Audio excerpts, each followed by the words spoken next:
Well, I'm back.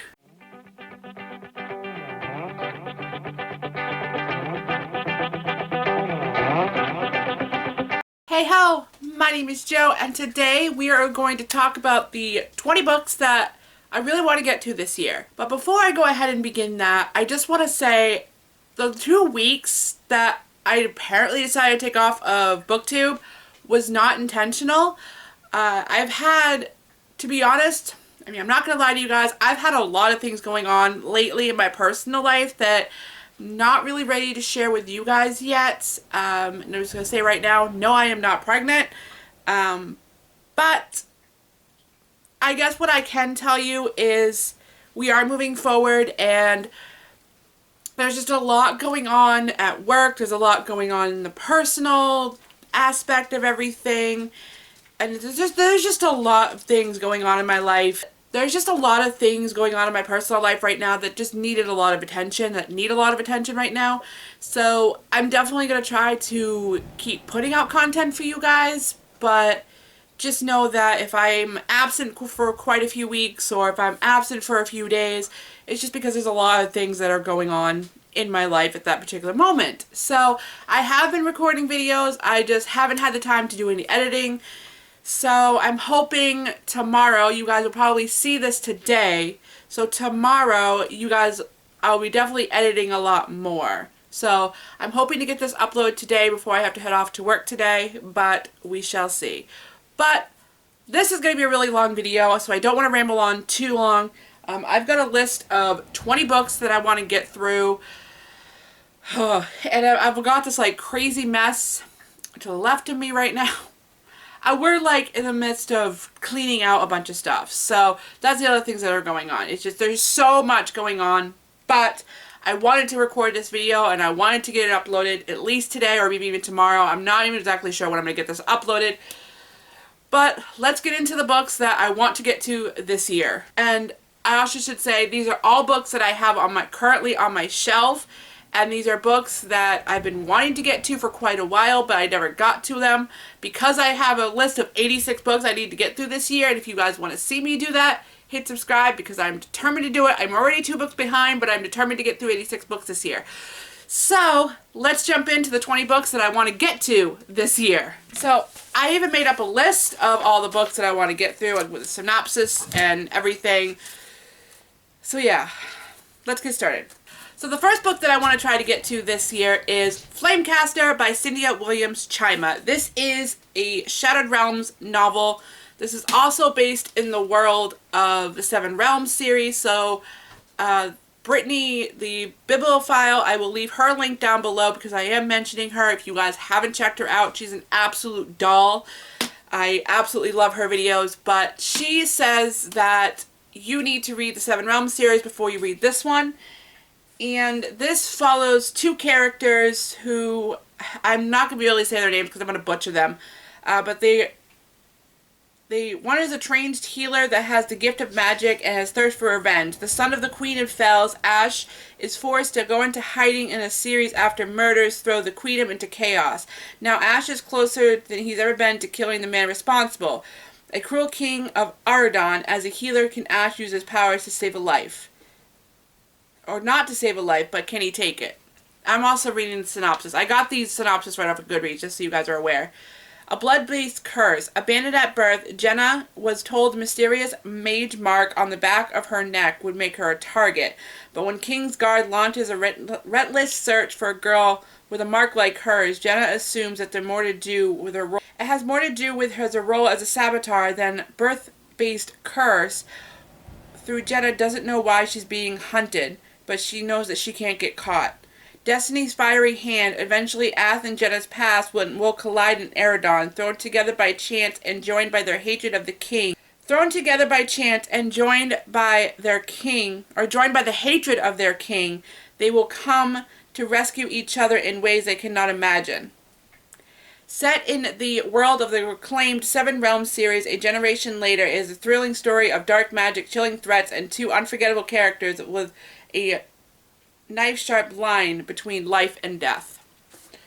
So this one actually does sound really intriguing to me. I read the Seven Realms series a couple of years ago, and I still have that story in my mind because it was one of my absolute favorite books of all time. And I'm very, very excited to dive into this one. When I will get to it, I have no idea. But it is going to be on this list, and it is going to be read this year. Next on this list, I have The Almost Moon by Alice Sebold. Now, if you guys are not familiar with Alice Sebold, she wrote The Lovely Bones, which is one of my favorite books. I absolutely loved it, and I'm really excited to dive into this one. This is the synopsis. For years, Helen Knightley has given her life to others, to her haunted mother, to her aromatic father, to her husband, and her now grown children. When she finally crosses a terrible boundary, her life comes crashing down in ways she could never imagine. Unfolding in the next 24 hours is searing, fast-paced novel explores the complex ties between mothers and daughters, wives and lovers, and the meaning of devotion and the line between love and hate. That's only half the synopsis. Yeah, there is more to it, but that's only half of it. And I loved The Lovely Bones, and I was intrigued by this because it had the idea of mothers and daughters in it.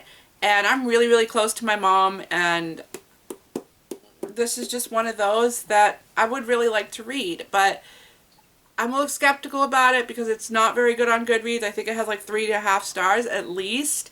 So what I've always determined if it's something's like 3.5 stars on Goodreads for the average, I'm seeing it as a 2-star. But, you know, that's just me. But I would really love to get to this year, and we'll see how it goes.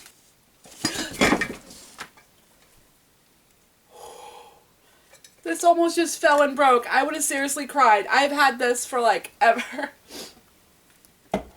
So the next book that I would love to get to is Captain Courageous by Rudyard Kilping.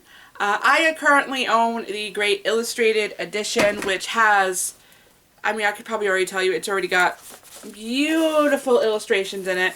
I grew up around these books, and I had so many of them at one point, but then they all got lost.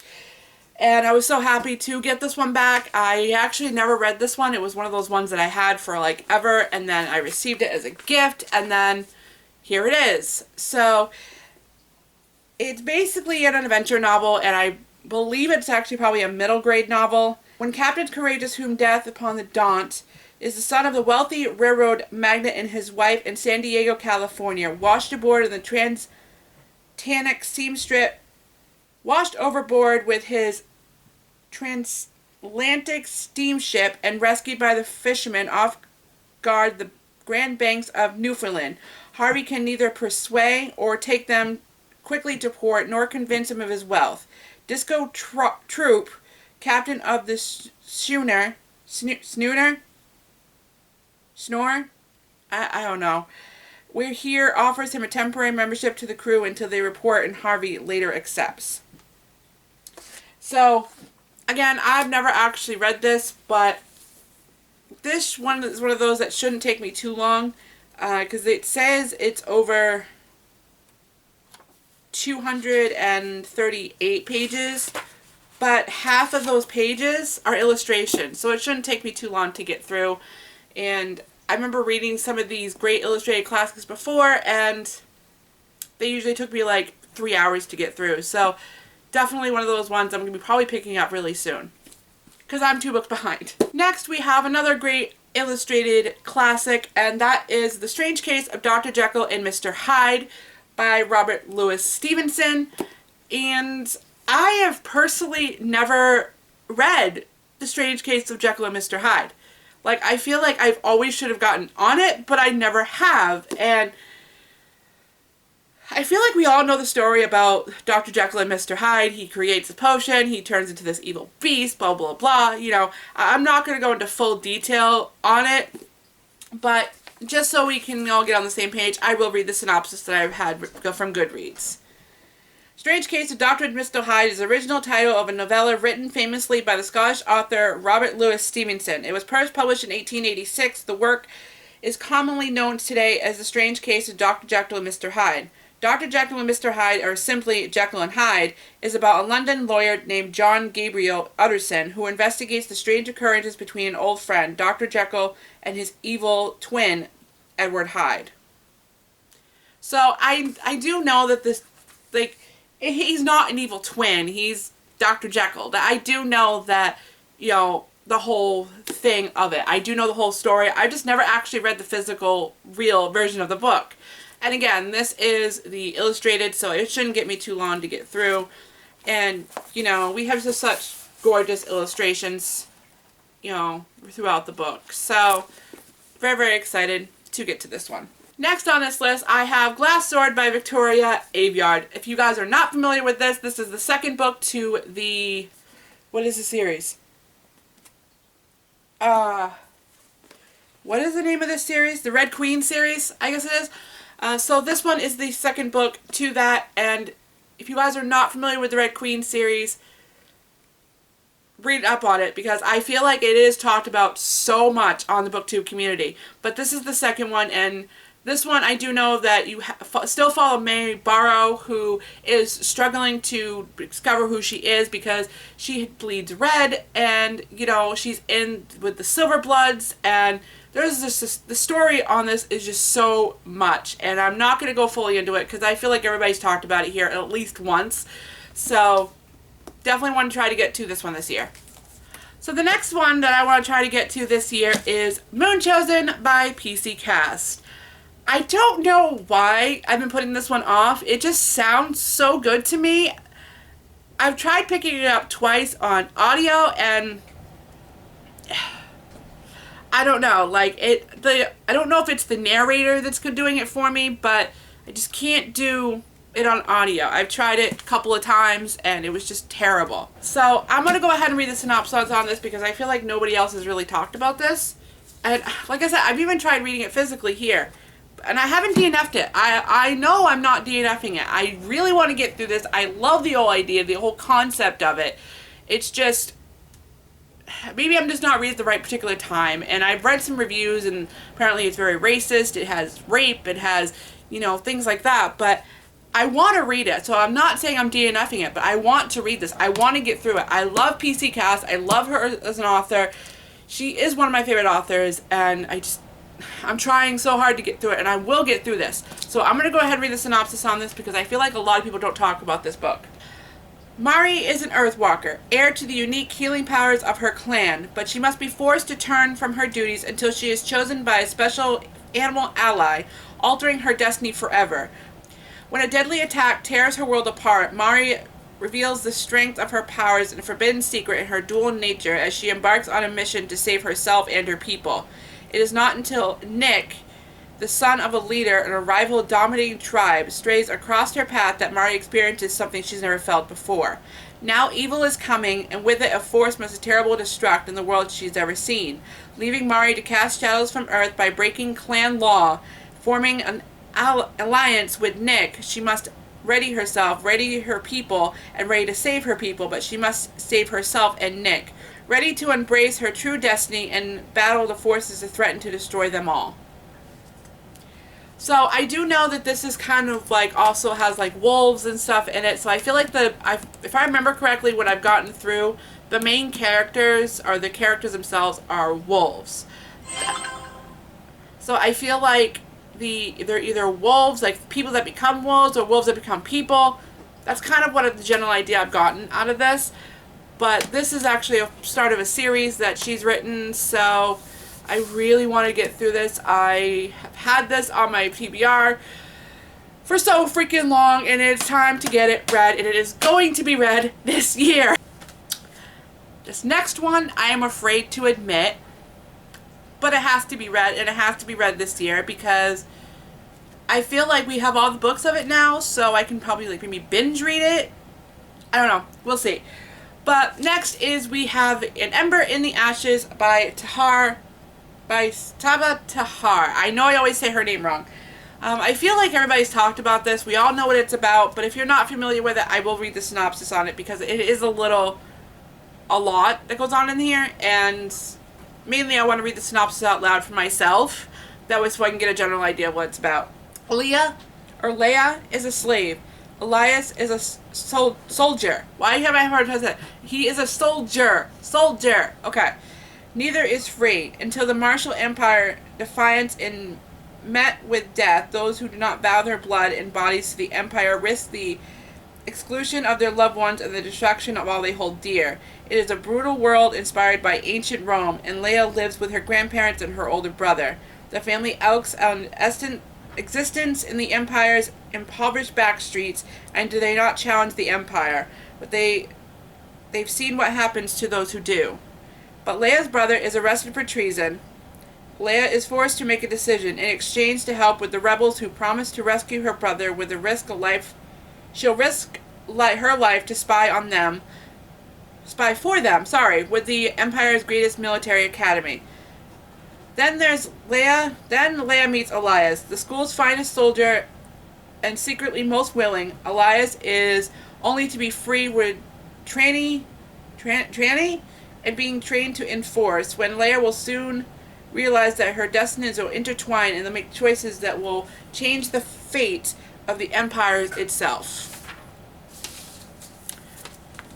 It sounds intriguing to me. I read like the first couple of chapters of it. It did sound interesting, but not something I really wanted to read at that particular time. I do know that this is a YA novel, and there are 3 other books in the series right now, I think.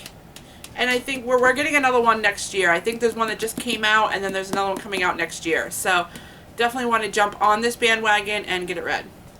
Next, we have Girl of Nightmares by Condra Blake.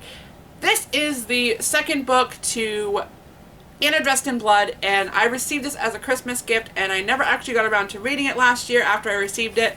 But I'm definitely putting it on this list, and I was reading the synopsis as I was writing it, and oh my goodness. I want to read the synopsis to you guys. It just sounds amazing. It's been months since the ghost of Anna opened up a door to hell in her basement and disappeared into it, but ghost hunter Kaz can't move on. His friends remind him that Anna sacrificed herself so that Kaz could walk around half dead. He knows that they're right, but in Kaz's eyes, no living girl can meet and compare to the dead girl that he fell in love with. Now he's seeing Anna everywhere, sometimes even in sleep, sometimes in the waking nightmares. But something is very wrong. These aren't just daydreams. Anna seems tortured, torn apart in a new and more gruesome ways than she appeared before. Cass does not know what happened to Anna when she disappeared into hell, but she knows she doesn't deserve whatever's happening to her now. Anna saved Cass more than once, and it is time for him to return the favor. Like, holy crap! This sounds amazing, and I'm so excited to dive into it. I believe I gave Anna Dressed in Blood 5 stars, and I'm hoping that this is going to be a 5-star read for me. I am just so freaking excited for this book. I want to reread Anna Dressed in Blood before I do get to this one, just because I loved it so much, and I'm just really excited. And oh my god, I'm just so freaking excited to get back into the Anna world.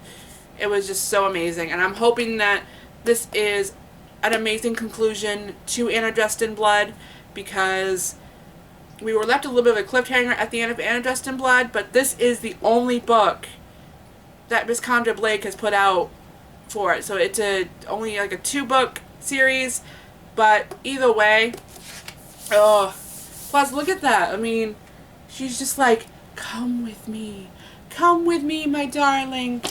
Oh, I'm so excited. This next one I'm a little embarrassed by, because I feel like everybody's jumped on this bandwagon, and I haven't, and I've actually had this book on my shelf for the longest freaking time, and we're just now getting to it. I'm going to hang my head a little bit in shame, or hide behind the book for a moment here, while I show you what it is. That's right, Graceling by Kirsten Cashore. I have had this book for the longest freaking time. I don't even think I've actually cracked it open. Like, my mom bought this for me a long time ago. I say, it doesn't have the basement smell, so it definitely didn't make it to their basement, which is good. But I feel like I probably really shouldn't talk about this, but because everybody has talked about it, but I'm going to go ahead and read the synopsis just because I've never talked about this on my channel, I don't think. I feel like maybe I have at least once, but I don't realize to remember, but I don't think I've actually fully talked about it. And I don't think I've actually read the synopsis. So let's go ahead and do that. Casa has been able to kill a man with her bare hands since she was 8 years old. She is a Graceling, one of the rare people in her land born with extreme skill. A niece of the king, she'd be able to live her life as privileged. But graced is with killing, she forced to work with the king's thug. She never expected to fall in love with beautiful Prince Poe, who never expected to learn the truth behind her grace, or a terrible secret that lies far away. A secret that could destroy all 7 kingdoms with words alone. So, I feel like a lot of people have talked about this, and I'm finally jumping on the bandwagon, and I'm going to get this read this year. I don't even know why I haven't. It just sounds so interesting. I guess I feel like I haven't really been in the mood to read it, because I am a mood reader, and this is definitely one of those that I definitely in the mood to pick this up this year. I feel like this is going to be a great summer read. Something that I could read sitting outside on my porch, because I have this beautiful deck outside that I just need to put a chair out once we have summer and spring hits. Right now I'm looking at freaking snow and I hate it. But, you know, I'm really, really excited to sit out on a porch, or sit out on my porch and to get some reading done. And I feel like this will be one of those books that I will definitely do that with. Yay! So the next one that I have on this list is going to be The Warrior Heir by Cinda Williams Chima. This has nothing to do with the Seven Realms series or the Shattered Realms series. I feel like this is a completely different storyline. So I'm going to go ahead and read the synopsis. Before we knew about roses, 16-year-old Jack lived an unremarkable life in the small Ohio town of Trinity. Only the medicine he was to take daily and a thick scar above his heart set him apart from the other high schoolers. Then one day Jack skips his medicine. Suddenly he is stronger, fiercer, and more confident than ever before. And it feels great until he loses control of his own strength and nearly kills another player during soccer team tryouts. What the hell? Soon Jack learns the startling truth about himself. He is Weirland, a part of an underground society of magical people who live among us, and their element to sit feuding houses of Red Rose and White Rose, whose power is determined to play in the game, a magical tournament where each house sponsors a warrior to the fight to the death. This is the first time I'm reading this synopsis, just so you guys are aware. The winning house rules the wear. As if bizarre heritage is enough, Jack finds out that he is not a member of the Weirland, but he's also one of the last of the warriors at the time of both houses scouting for a new player. Wow. Again, first time I'm reading that synopsis. This sounds really, really interesting. I'm now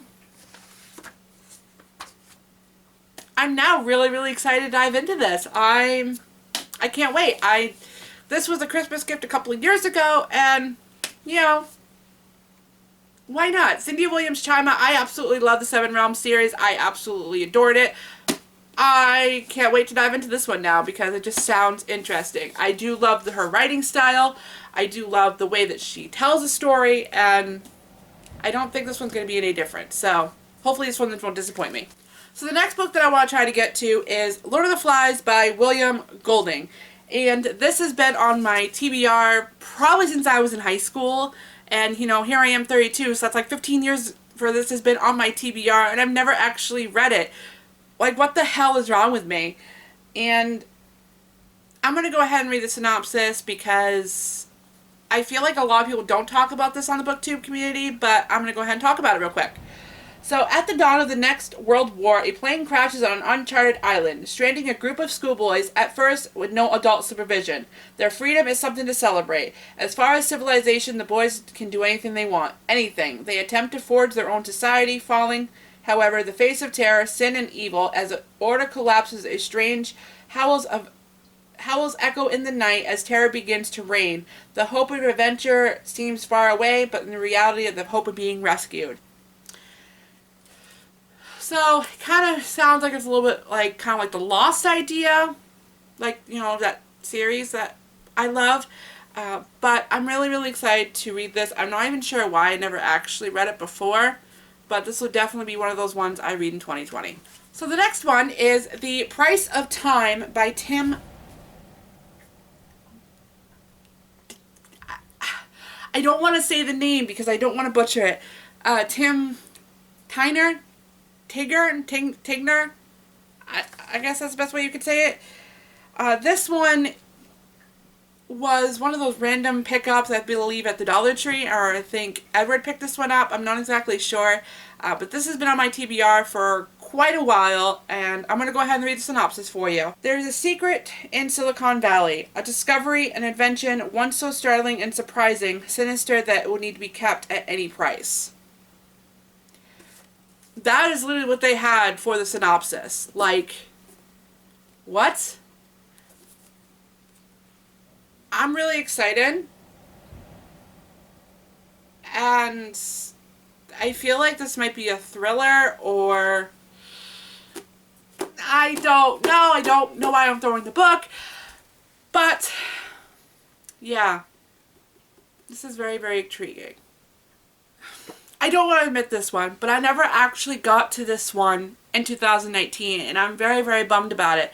And I feel like this is going to be one of the next books that I read because we're in the middle of winter. And that is The Wolves of Winter by Tyrell Johnson.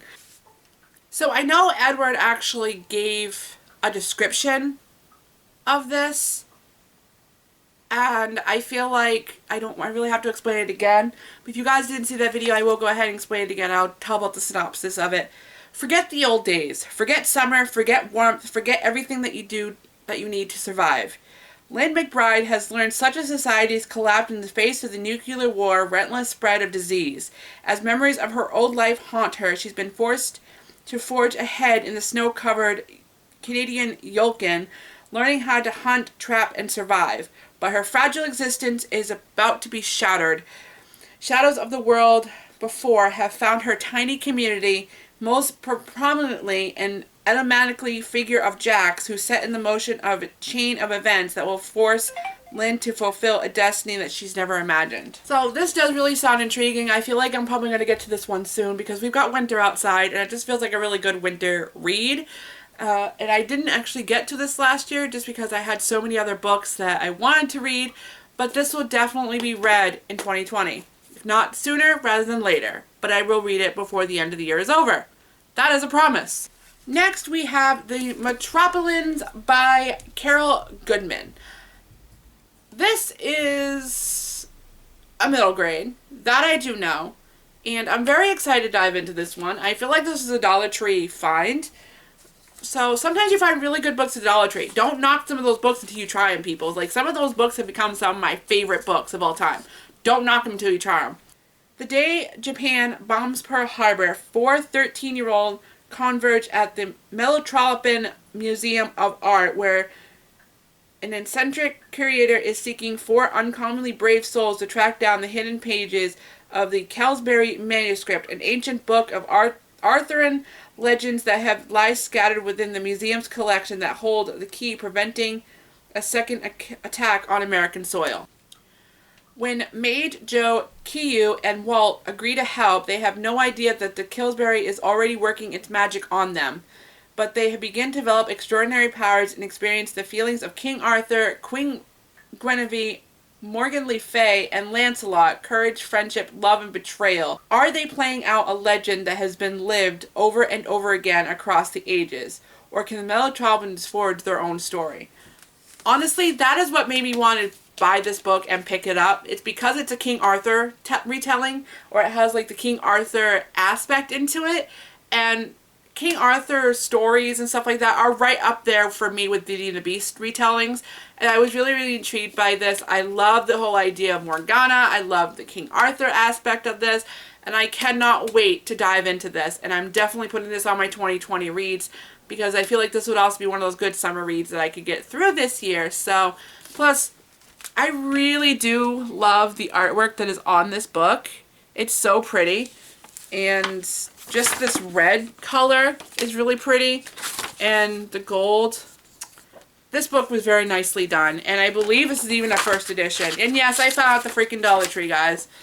So don't knock any books until you see them at the Dollar Tree. I found some really good books, and I feel like this one's not going to disappoint me just because it is a King Arthur type base, and I've always loved anything King Arthur. Absolutely obsessed with it. Next we have this one.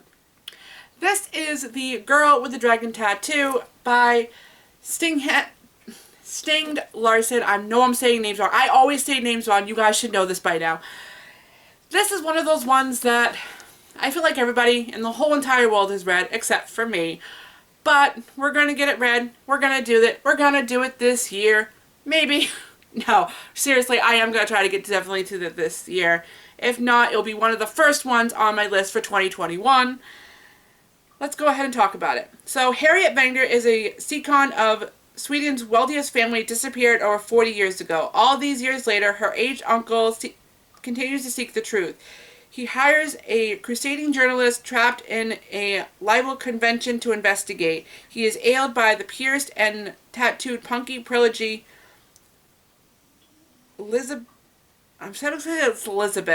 Sandra, who gather up and tap a vein of unfallible inquiry and astonishing corruption. That's all really the synopsis I need. I don't even know why I have never picked this one up. I know I definitely picked it up on multiple occasions before, and I think I got halfway through it, but then I lost my book. And I feel like my dad might still have the book, but I ended up picking up myself another copy, and I don't know. I don't even know why I've never actually fully read this all the way through. I was really enjoying it, but I lost my freaking book, and it made me so mad. So I never picked it back up, and here we are today. I now have a new copy of it, and we're going to get this done. Like, this year. I say I'm not going to get to it this year, but I am going to get to it this year. I need to get to it this year. This one I'm afraid, because I didn't really care for this author's particular book that I read. It wasn't really my cup of tea. I mean, I think I ended up getting a 4 out of 5 stars. I don't even remember. But I read one of his books last year, and it just wasn't one of my favorites. But this is one of Edward's favorite books. That's why it's on this list, because I do want to get it through this year so I can talk about it with him a little bit. And that is Hart in Atlantis by Stephen King. Like I said, I'm not really exactly sure where I want to go with this. You guys recently saw this in my haul video for Christmas haul. I shared it because this was one of those books that Edward got for Christmas. And let's go ahead and read the synopsis together, shall we? Oh, I said read the inside cover because Goodreads is confusing. Okay. Read the inside cover. In part 1, Lou Maine in Yellow Cats, 11-year-old Bobby Garfield discovers a world apparently malice of his own neighborhood. He also discovers that adults are sometimes not rescuers, but at the heart of terror. In the title story, a bunch of college kids gets hooked on a card game, discovered a possibility protest, and confront their own collective heart of darkness, where laughter may be more than thinly disguised as a cry of the beast. In Blind Willie and Why We're in Vietnam, 2 men grow up in Bobby in suburban Connecticut to try to find their emptiness, or try to fill the emptiness of post-Vietnam era in America, which sometimes seems as hollow as haunted as their own lives. So this kind of does sound like it's a little bit like maybe like short stories, but I really don't know.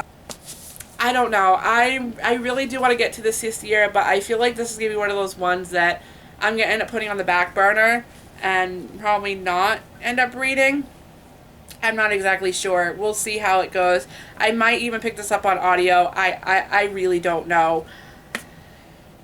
Stephen King has always been a really hard author for me to get into, even though he's huge, like very huge. He's always been a really hard one for me to get into. Next, we have Unforgiven by Lauren Kate. This is the 5th and final book in the Lauren Kate's Fallen series, and this synopsis actually has a little bit of spoilers, so if you have not read the Fallen series and want to, once you see this paper go down, then I've stopped reading the synopsis, so go ahead and mute this because, like I said, it does have a couple of spoilers in it. High school can be hell. Cam knows what it's like to be haunted. He spent more time in hell than any angel than he should. His freshest hell is high school, where Lydia and the girl can't stop loving is serving out a punishment for his crimes. Cam made a bet with Lucifer. It's 15 days to convince the only girl that matters to him to love him again. If he succeeds, Lydia will be allowed back into his world and their lives together. But if he fails, there'll be a special place in hell just for him. Tick-tock. So you're unmuting this. I'm actually still going to talk about this a little bit. So when my hand goes down, then you can go ahead and unmute it. So this follows the same characters as it does in the Fallen series, but Cam was the one that was trying to get Lucinda in the beginning at first. So now Cam is trying to get the love of his life because he couldn't get Daniel's love of his life. So that's where this one is going to be going, and I'm very, very excited. Very excited to jump right into this because, oh, I did put my hand down. So you guys, hello, you unmuted it, you can come back now. So this is one of those ones I'm very excited to get to. I am still in the process of doing a reread of the Fallen series. I did read Fallen last year, and next will be Torment because I never actually got to reading that one. So I'm going to be reading the other books before I go ahead and jump right into this one. But there's another one that I need to get to as well, and I don't own it. It's called Rapture, and that's before this one. And yeah, I'm very, very excited. I am hoping to get to this one this year after I get my hands on Rapture, but we shall see how that goes.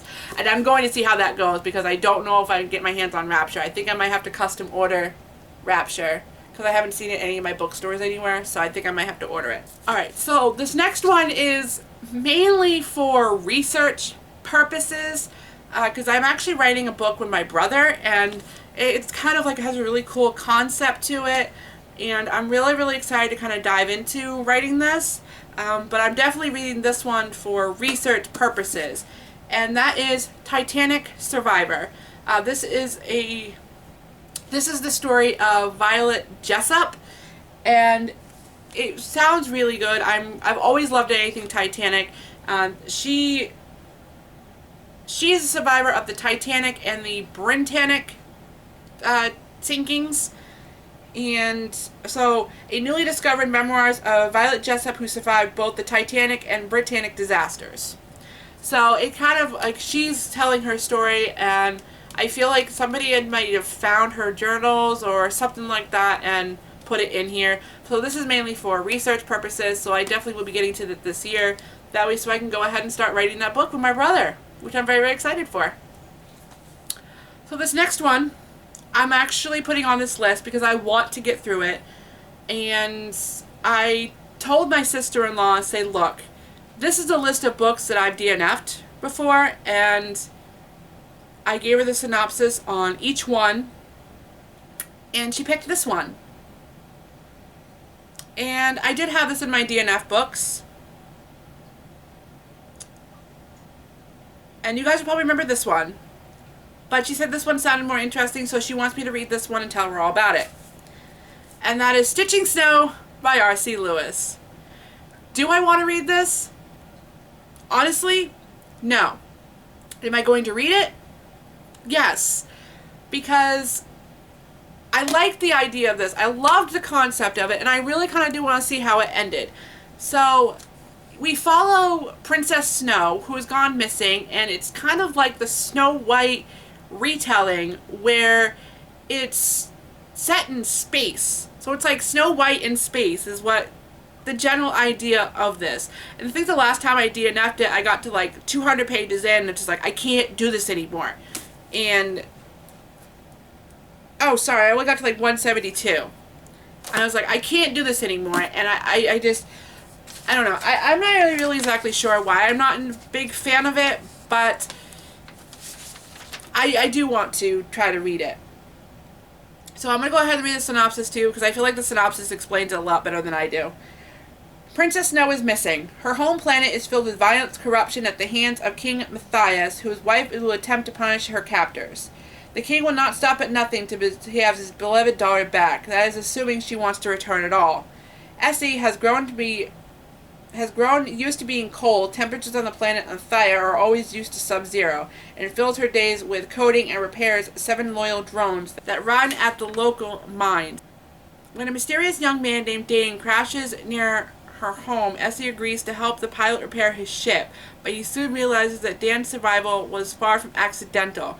When she was pulled into the heart of the war, risk everything to avoid. When the galaxy's future of her own in jeopardy, Essie must choose who to trust and to fight for her very survival.